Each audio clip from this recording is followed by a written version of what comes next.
देखिए, उनके पार्टी के जो लोग कह रहे हैं, लगता है उनको माँ बाप ने संस्कार नहीं दिया है।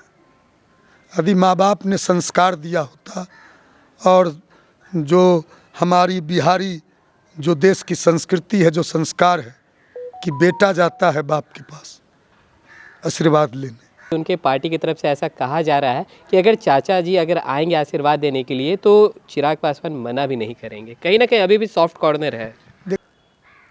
जिसने तीनों भाइयों के प्रेम को तोड़ दिया, प्यार को तोड़ दिया, पार्टी को तोड़ दिया, अब वो कहता आवे चचा से माफ़ी मांगे, क्षमा याचना मांगे, पश्चाताप करे, आत्मग्लानि करे। 50 वर्षों तक पूरे परिवार को इन्होंने एकजुट, रामविलास पासवान, रामचंद्र पासवान, पशुपति पारस, तीनों भाइयों की जोड़ी का पूरा देश मिसाल देता था। राम लक्ष्मण भरत की जोड़ी कहलाती थी।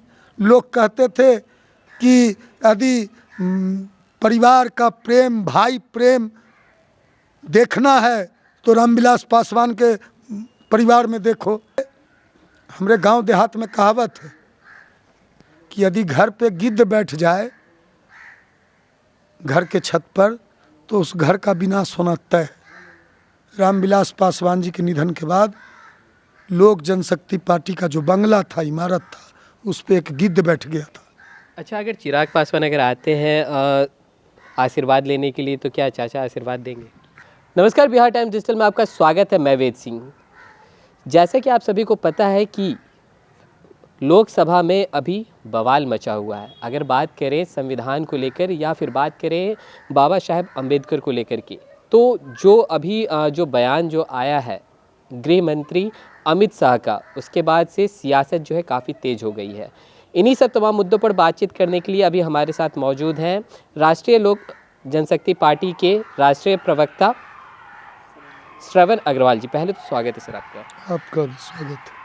ये जो अभी भीमराव अंबेडकर जी पे जो ऐसा टिप्पणी किए हैं, उसको लेकर के एक तरफ चिराग पासवान जो है समर्थन करते हुए नज़र आ रहे हैं अमित शाह के, तो वहीं दूसरी तरफ आपकी पार्टी जो है इसका विरोध कर रही है। नहीं, विरोध और समर्थन की बात नहीं है। अंबेडकर साहब पे लोकसभा के पटल पर आदरणीय गृह मंत्री जी ने जो वक्तव्य दिया वह बेहद ही निंदनीय है। आदरणीय गृह मंत्री जी के बयान का हमने पूरी मजबूती से कंडेम किया है। उनके बयान की जितनी भी निंदा की जाए कम है और उनके बयान से पूरे देश में बवाल मचा हुआ है, क्योंकि अंबेडकर को लोग, अंबेडकर साहब को, बाबा साहब को देश के करोड़ों लोग अपना ईश्वर मानते हैं, अपना भगवान मानते हैं। और जितने भी देश में अंबेडकरवादी हैं वे लोग अंबेडकर साहब की दिए गए संविधान को, कुरान, महाभारत, कुरान, रामायण, बाइबिल, इस सब से कम नहीं मानते। अंबेडकर साहब का संविधान देश में एक ग्रंथ की तरह है, पवित्र ग्रंथ की तरह है। संविधान रामायण से भी कम नहीं।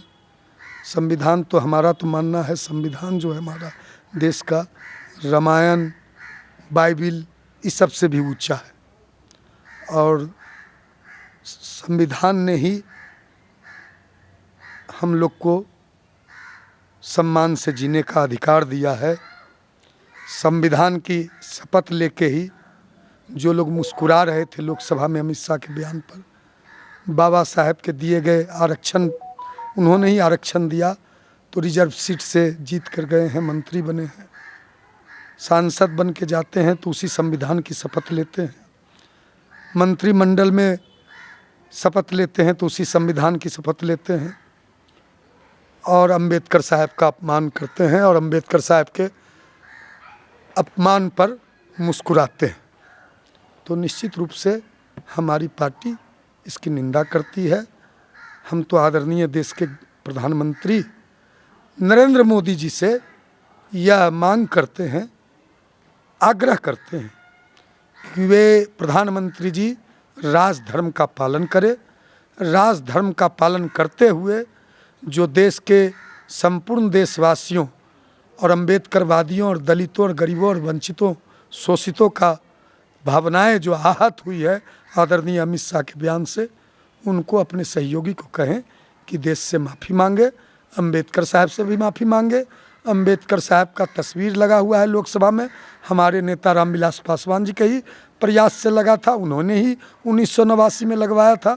बीपी सिंह की जब सरकार बनी थी तो उस तस्वीर के आगे क्षमा याचना करें और सारे बातों पर विराम दें। वहीं अगर बात करें लगातार आपकी पार्टी जो है एनडीए में रहने की दावा करती है, वहीं चिराग पासवान की पार्टी जो है उन्होंने तो साफ तौर पर कह दिया है कि आपकी पार्टी जो है एनडीए का हिस्सा है ही नहीं। अरे हम कौन व्याकुल है? किस व्याकुल भारत की बात कर रहे हैं? कोई पार्टी है क्या जिसकी बात आप कर रहे हैं? कोई पार्टी चला रहा, गिरोह है वो, तो गिरोह है, उस गिरोह का वो सरगना है जिस पार्टी की बात आप कर रहे हैं। उस पार्टी में कहीं, पार्टी में पार्टियां आंतरिक लोकतंत्र से चलती है। पार्टियां जो चलती है सर्वानुमति से चलती है। नेतृत्व जो होता है पार्टी का नम्र होता है, विनम्र होता है। वो पार्टी है, वो ईस्ट इंडिया कंपनी पार्टी का राष्ट्रीय अध्यक्ष है। ईस्ट इंडिया कंपनी का काम क्या था भारत में? जब ईस्ट इंडिया कंपनी आई तो डिवाइड एंड रूल, फूट डालो राज करो। तो उस व्यक्ति की बात कर रहे हैं जिसने परिवार को तोड़ा, परिवार में फूट डाला, पार्टी को तोड़ा, डिवाइड एंड रूल। जैसे ही आदरणीय हमारे दल के नेता श्रद्धेय रामविलास पासवान जी का निधन हुआ, पार्टी को तोड़ दिया। पार्टी के कहता है पारस बाबू ने पार्टी तोड़ा, सब पता कर लीजिए। पहले उसने 5 सांसदों को पार्टी से निकाला, परिवार को तोड़ा। उसी व्यक्ति ने कहा कि हमारे पारस बाबू को बुला के कृष्णापुरी में कि आपके खून में हमारे खून में फर्क है। अपने खास चचा को बोला, जो चचा का नहीं, जो बोलता है, जिसका आधिकारिक बयान है, आप देख लीजिए निकाल के। जिसने कहा देश के संपन्न दलितों को आरक्षण छोड़ देना चाहिए, वह व्यक्ति दलित का भी नहीं है। वह दलित का कैसे हो सकता है?